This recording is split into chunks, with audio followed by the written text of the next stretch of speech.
Alright guys, so apparently there's a problem with the Rockville subs. I said hopefully if you aren't running the product, just don't go in the comment section and start bashing on Rockville if you don't know anything about them. Every new company has issues, okay? Every new line of product has issues. Now it's the difference between a good company and a bad company is the company willing to fix those issues? Rockville is working with the consumers to fix those issues. They're working with myself and people like EXO also. I'm sure you guys have all seen his videos. He blew me out of the water with the Rockville. So guys, I'm not going to go online and start bashing Rockville. I will say, straight up honestly, in my professional opinion in car audio, there's bad adhesive on the coil and it's burning off and it's unwinding the coils.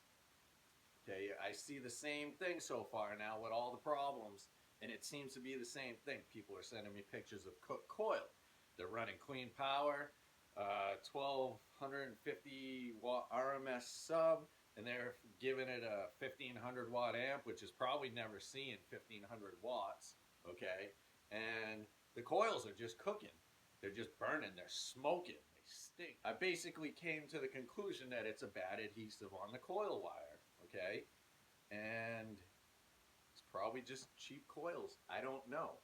I would suggest Rockville switch over to American-made coils. Everything else about the K9 is built really well.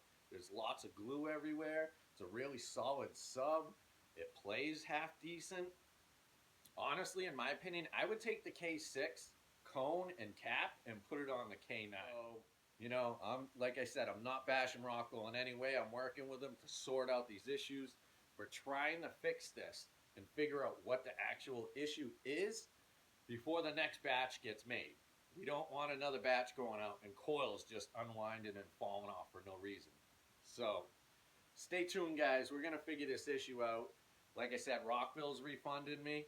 It's not a big deal. It was fun, you know. We all knew something like this could happen. It's a new line of subwoofers.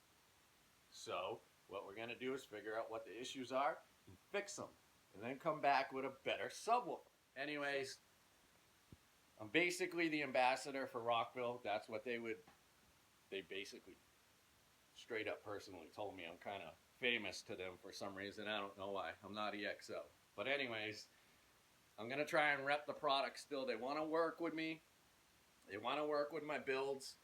And we're going to figure out this issue. So stay tuned, guys. Peace out.